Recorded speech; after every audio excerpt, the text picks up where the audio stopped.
আসসালামু আলাইকুম। রানা টেলিকমের পক্ষ থেকে আমি রানা আবার হাজির হয়েছি। আশা করি সবাই ভালো আছেন। আজকের একটি ফোন নিয়ে আসলাম, নতুন একটি কাজ নিয়ে। এটি হচ্ছে Redmi Note 11 একটি ফোন। আর এই ফোনটি অলরেডি কাজ করা এবং কি অবস্থা কি আছে জানি না। দেখি আপনাদের শেয়ার করার চেষ্টা করব খুঁটিনাটি যা আছে সব বিষয়ে এবং কি প্রবলেম রয়েছে এবং কি অবস্থায় রয়েছে সব বিষয়ে শেয়ার করব। ভিডিওটি অনেক এনজয়েবল হবে। আশা করি আপনারা সম্পূর্ণ দেখবেন।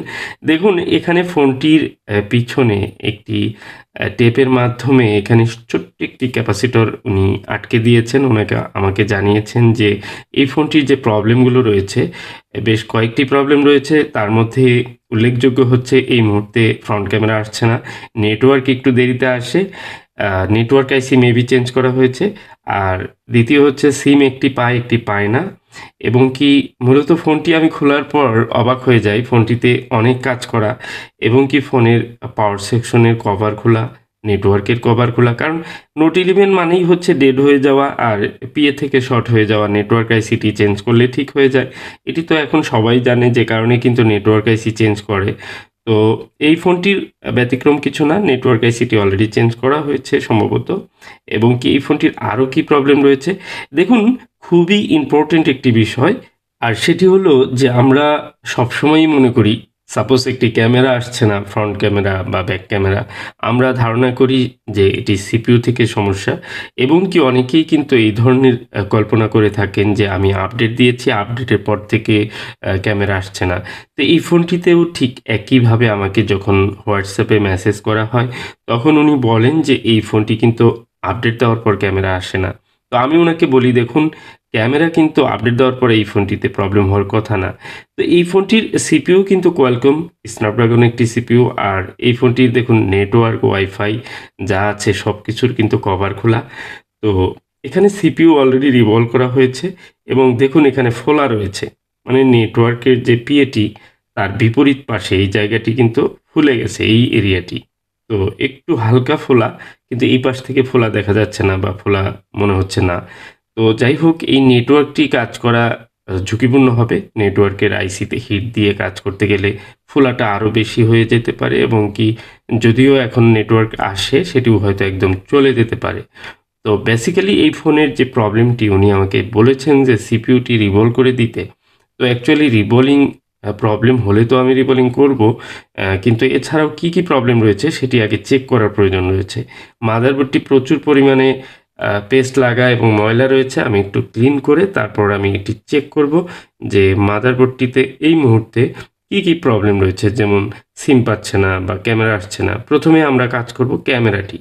তো তার আগে আমি একটু ওয়াশ করে নিচ্ছি, কারণ প্রচুর ময়লা থাকলে সেই মাদারবোর্ডগুলোতে আসলে কাজ করতে সমস্যা হয়। এবং কি আমি দেখলাম যে ক্যামেরার যে কানেক্টরগুলো সেগুলোর মধ্যে পেস্ট লেগে একেবারে জ্যাম হয়ে আছে। তো যা হোক, আমি এবার ক্যামেরার লেন্সগুলো অ্যাটাচ করে তারপর ফোনটি অন করব এবং ফোন অন করে দেখব ক্যামেরাটি আসে কিনা। আপনাদের সাথে আমি কন্টিনিউ ভিডিওটি শেয়ার করার চেষ্টা করব এ টু জেড। ভিডিও একটু লম্বা হতে পারে, হয়ে গেলে তারপরেও আপনাদের কষ্ট করে দেখতে হবে। আমি অনুরোধ করব যে আপনারা সম্পূর্ণ ভিডিওটি দেখবেন, কারণ এ ধরনের কাজগুলো খুব ক্রিটিক্যাল, বা অনেক সময় কিন্তু এই কাজগুলো অনেকেই চান যে এরকমভাবে কাজগুলো শেয়ার করার জন্য। আমি শেয়ার করি, হয়তো ভিডিওর শুরুতে অনেক কিছু বোঝা যায় না। তো দেখুন এই ফোনটির পাওয়ার বাটনটিও একটু চাপ দিতে হয় জোরে মনে হচ্ছে। চার্জে দিয়ে আমি দেখলাম ফোনটির ব্যাটারি সিম্বল এসেছে। তো আমি পাওয়ার সুইচ অন করলাম। এবার দেখে নিতে হবে সম্পূর্ণ অন হোক, তারপরে দেখব। আর এই ফাঁকে বলে রাখি, যারা চ্যানেলটি নতুন দেখছেন তারা অবশ্যই চ্যানেলটি সাবস্ক্রাইব করে রাখবেন। দেখুন এই ফোনটিতে কিন্তু একদম লেটেস্ট ভার্সন হাইপারওয়েজ দেওয়া আছে।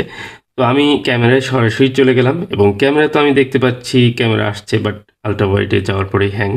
এবং ফ্রন্ট ক্যামেরায় যাওয়ার পরে দেখুন আমি ফ্রন্ট ক্যামেরায় শিফট হলে ফোনটির যে সফটওয়্যারটি, ক্যামেরা সফটওয়্যারটি কিন্তু ক্লোজ হয়ে যায় এবং আলট্রা ওয়াইড কোনোভাবেই কাজ করে না, পোর্ট্রেট মোড কাজ করে না। মানে এরকম ক্যামেরার কিছু প্রবলেম তো অবশ্যই রয়েছে, বোঝা যাচ্ছে। সবচেয়ে গুরুত্বপূর্ণ হচ্ছে যে ফ্রন্ট ক্যামেরায় যাওয়া মাত্রই ক্লোজ হয়ে যাচ্ছে, মানে ফ্রন্ট ক্যামেরায় প্রবলেম রয়েছে।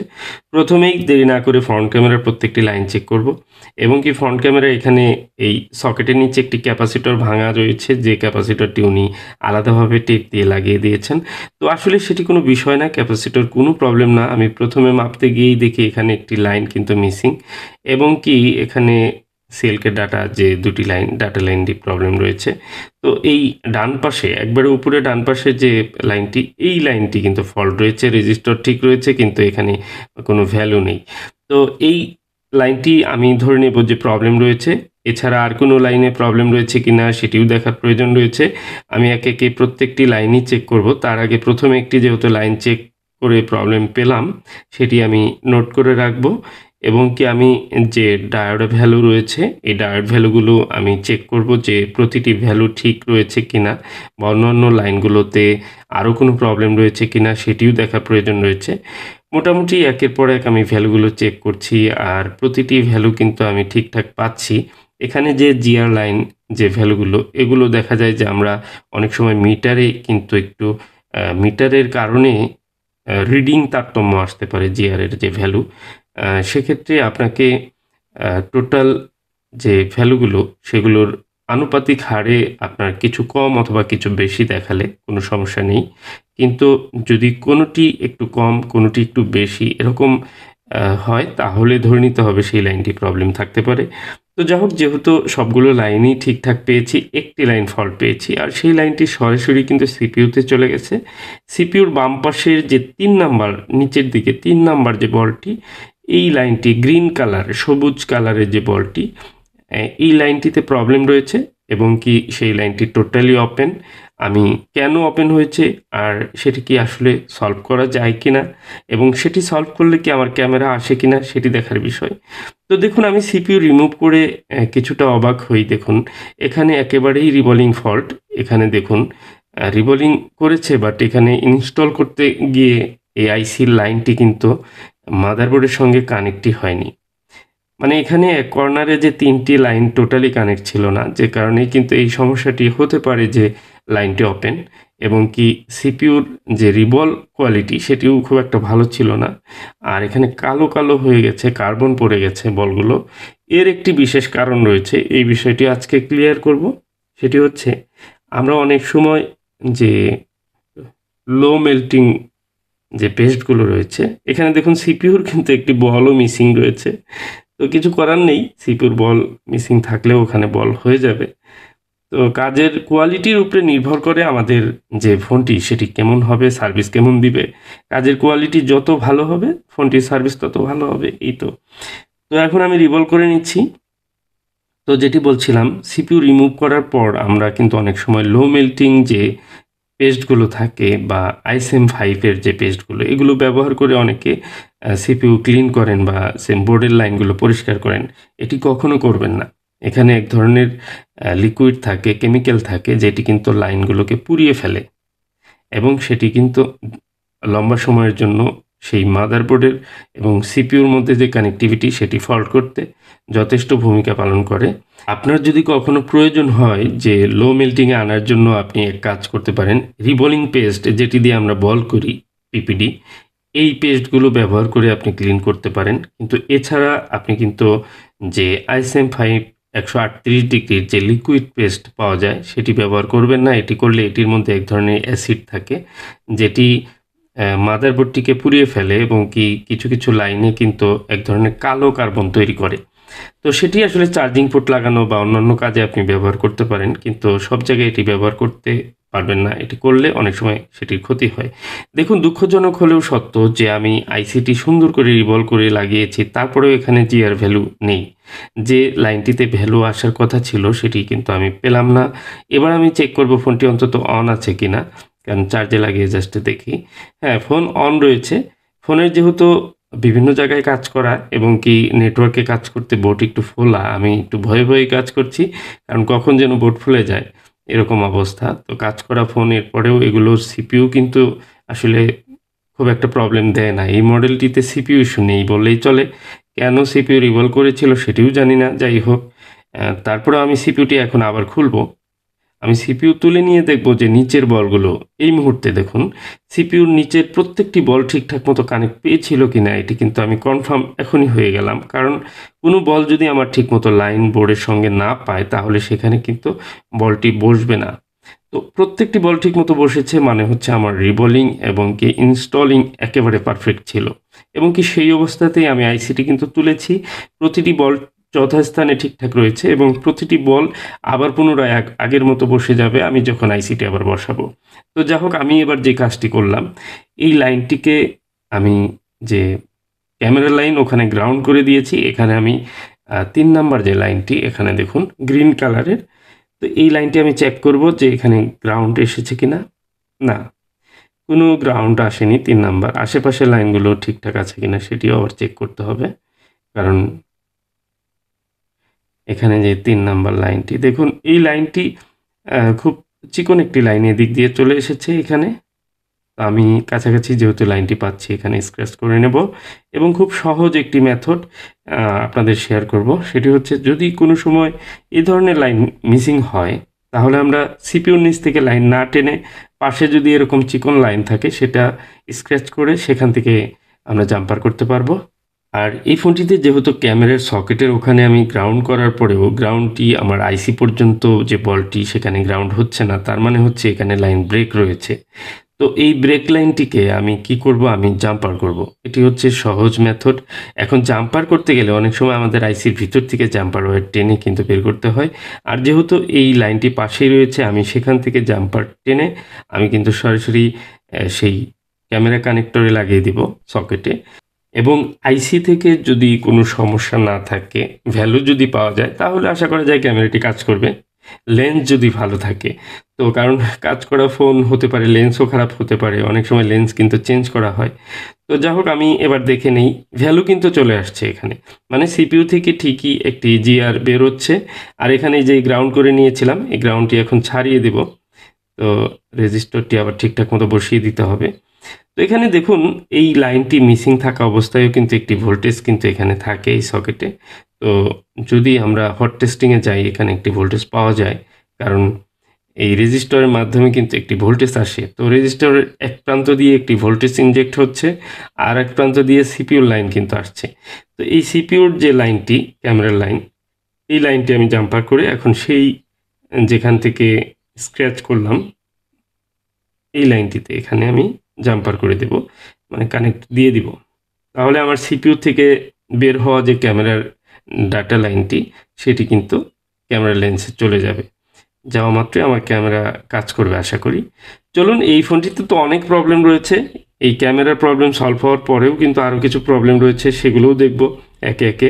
আসলে একটু ধৈর্য নিয়ে ভিডিওটি দেখতে হবে, ভিডিওটি একটু লম্বা হয়ে যাচ্ছে মনে হয়। তো দেখুন, এবার আমি লেন্সগুলো একে একে সব বসিয়ে তারপর চেক করব যে আমার ক্যামেরা কাজ করে কিনা। আর ক্যামেরাটি কাজ করলে অবশ্যই ভিডিওতে একটি লাইক দিয়ে আসবেন, কারণ হচ্ছে এই ধরনের কাজগুলো করতে যদি উদ্বুদ্ধ করেন তাহলে হয়তো মাঝে মাঝে শেয়ার করা হবে। কারণ সিপিইউ রিবোলিংয়ের কাজ তো অনেক শেয়ার করেছি, মাঝে মধ্যে দুই একটি এরকম কাজও শেয়ার করা প্রয়োজন, যেটি করলে হয়তো আপনাদেরও কিছু ভালো লাগবে একটু। তো দেখুন, এই ফোনটির যে প্রবলেমটি ছিল, আমি যিনি পাঠিয়েছেন উনি একজন টেকনিশিয়ান, আর উনি আমার কাছে এর আগে অনেক ফোন পাঠিয়েছেন একে একে, আর চেষ্টাও করেছি কাজ করে দেওয়ার। যাই হোক, এই ফোনের যে কন্ডিশন এটি একটু খারাপই ছিল। দেখুন, এবার ক্যামেরা চেক করছি এবং ফ্রন্ট ক্যামেরা দেখুন, এই যে ফ্রন্ট ক্যামেরা চলে আসছে। এবার আল্ট্রাওয়াইড যে ক্যামেরাটি আসতো না সেটিও আসছে। তো ক্যামেরার প্রবলেমগুলো মোটামুটি ফিক্স হয়ে গেল আশা করা যায়, কারণ সিপিইউ থেকে কিছু লাইন মিসিং ছিল। শুধু সেই একটি ফ্রন্ট ক্যামেরার যে লাইন সেটি কিন্তু শুধু না, আরও কিছু লাইন কিন্তু মিসিং ছিল, সেই লাইনগুলোও কিন্তু হয়ে গেল। এবার আমার সিম পায় কিনা একে একে সিমগুলো চেক করতে হবে। দেখুন, সিম একটি সিম কানেক্ট পায়, আরেকটি সিম পায় না, এবং ব্যাটারি বারবার খুলে যায়, এই কারণে আবার অন করতে হয়। তো আসলে ব্যাটারির লাইনগুলো বা এই যে পাওয়ার সুইচের লাইনগুলো, কারণ যিনি কাজ করেছে মাদারবোর্ডের কন্ডিশন দেখেই বোঝা যায় যে এটির মধ্যে অনেক চেষ্টা করা হয়েছে। যেই কাজ করুক না কেন সে অনেক পরিশ্রম করেছে, চেষ্টা করেছে, এবং হয়তোবা নেটওয়ার্কের পিএ প্রবলেম ছিল, সিপিইউ রিভলভ করা হয়েছে, এবং ক্যামেরার যে সমস্যা এটার জন্য চেষ্টা করেছে। সব মিলিয়ে অনেক কাজ করা হয়েছিল, যে কারণে এই অন্যান্য বিষয়গুলো হয়তো খারাপ হয়ে গেছে, যেমন পাওয়ার সুইচের লাইন। ইস!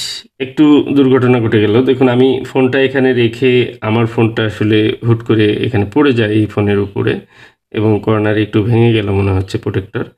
তো সেটিও একটু দেখে নিই কোনো সমস্যা হলো কিনা। প্রোটেক্টর ভাঙলে সমস্যা নেই। হ্যাঁ, উপরে একটি প্রোটেক্টর লাগানো আছে, সেটিই ভেঙেছে এবং ডিসপ্লে ঠিকঠাক রয়েছে। তো আসলে দেখুন কাজ করার সময় অনেক সময় অ্যাক্সিডেন্ট হয়ে যায়। যেমন আমার ফোনটি ওখানে রেখে কাজ করতেছিলাম, হুট করে অ্যা এই ফোনটির উপরে একটু পড়ে গিয়ে ভেঙে গেল। হতে পারতো যে পুরো ডিসপ্লেটি ভেঙে যায়, এরকম হতে পারতো। তো যাই হোক, আমার ফোনের যে প্রবলেমটি সেটি হচ্ছে যে এবার আমি দেখব যে একটি সিম বা নেটওয়ার্ক কাজ করে কিনা অ্যাকচুয়ালি। দেখুন সিমের নাম্বার শো করেছে, তার মানে হচ্ছে নেটওয়ার্কটি ঠিকমতো কাজ করছে। 2G network. এরপর 4G নেটওয়ার্কও কাজ করছে, কারণ 4G ডাটা কানেকশন সরাসরি ডাটার সিম্বল শো করেছে এবং আমি দেখলাম। তো এখানে সমস্যা রয়েছে যে একটি সিম পায়, একটি সিম পায় না।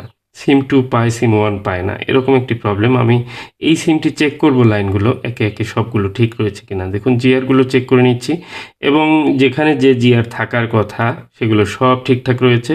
তো আমার মনে হয় এখন সিমটি পাওয়ার কথা অবশ্যই। আমি একটু সিম ট্রে ওয়াশ করে নেব। সিম ট্রের ভিতরে যে লাইনগুলো সেগুলো যদি কোনো কার্বন থাকে তাহলেও অনেক সময় পায় না। সবচেয়ে বড় কথা হলো যে অ্যা আপনাকে প্রতিটি বিষয়ে কিন্তু সিওর হয়ে নিতে হবে। সিপিইউর ভিতর থেকে যদি লাইন মিসিং থাকে তাহলেও সমস্যা হবে। আর এই যে ওয়্যারটি, ক্যামেরার ওয়্যারটি জাম্পার করলাম, এই ক্যামেরার ওয়্যারটি সুন্দর করে ইউভি দিয়ে আটকে দিব, যেন এই লাইনটি অন্য কোথাও লেগে আবার শর্ট না হয়ে যায়। কারণ শর্ট হয়ে গেলে ক্যামেরা আবার সমস্যা দিবে। আর এ ধরনের লাইন আমরা বিভিন্ন সময় বিভিন্ন ওয়্যার জাম্পার টেনে দিয়ে থাকি। যদি সেটি ভোল্টেজ লাইন হয় তাহলে এই লাইনগুলো বা ওয়্যারগুলো খুবই সতর্কতার সাথে সেফ ওয়েতে আপনাকে ওয়্যার জাম্পার করে টানিয়ে দিতে হবে এবং যতটা সম্ভব ইউভি দিয়ে আটকে দিতে হবে। তো এবার আমি ফাইনালি চেক করে নেব এবং সিমগুলো চেক করে নেব একে, একে দুটি সিম ঠিকমতো কানেক্ট পায় কিনা। তো প্রথমে আমি একটি সিম লাগিয়েছি। সিম 2 তে দেখুন সিম কানেক্ট পেয়েছে, রবি একটি সিম। তো এবার আমি সিমটি বের করে তারপর সিম 1 এ দিয়ে চেক করব। সিম 1 টিও আমার পেয়েছে, তবে সেক্ষেত্রে ফোনটি অফ করে অন করতে হয়েছে, কারণ সুইচিং লাইনটি প্রবলেম রয়েছে। যদিও সেটি নিয়ে আর কাজ করার কোনো প্রয়োজন নেই এবং আমার ক্যামেরাগুলোও ঠিকঠাক রয়েছে। আশা করি এই ফোনটি এখন ঠিকঠাক মতো চলবে ইনশাআল্লাহ।